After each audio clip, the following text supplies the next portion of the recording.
জাতীয় গ্রিডের আকস্মিক কারিগরি ত্রুটির কারণ খতিয়ে দেখতে একটি কমিটি গঠন করেছে বিদ্যুৎ মন্ত্রণালয়। এছাড়া কারিগরি কারণে মেট্রো রেল বন্ধ হলে 15 মিনিটের মধ্যে ব্যবস্থা নেওয়ার নির্দেশনা দিয়েছেন বিদ্যুৎ জ্বালানি ও সড়ক পরিবহন উপদেষ্টা ফাউজুল কবির খান।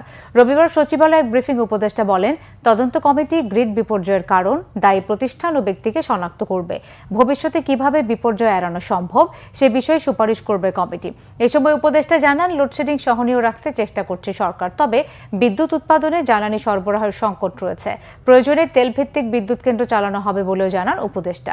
ব্রিফিংয়ে শনিবার মেট্রো রেল প্রায় 2 ঘন্টা বন্ধ থাকার কারণ খতিয়ে দেখতে কমিটি গঠনের কথাও জানানো হয়। উপদেষ্টা বলেন, যে কোনো ত্রুটিতে কারিগরি টিমকে দ্রুত ঘটনাস্থলে পৌঁছাতে হবে।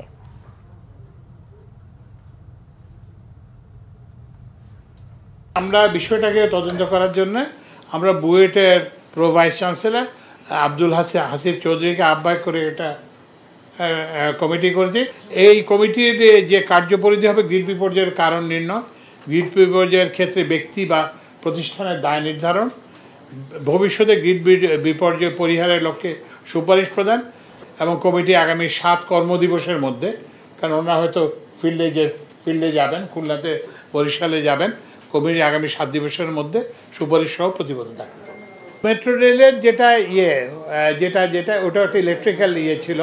সবচেয়ে যেটা মারাত্মক যেটা অবস্থা, সেটা হচ্ছে যেটা খারাপ সেটা হচ্ছে যে এই জিনিসটা সারতে 5 মিনিট লাগছে, কিন্তু লোক যেতে 1.5 ঘন্টা লাগছে। তো এই জন্য আমরা একটা ব্যবস্থা নিচ্ছি যে 10 to 15 মিনিটসের মধ্যে রেসপন্স করতে পারতে হবে ম্যাক্সিমাম, সর্বোচ্চ।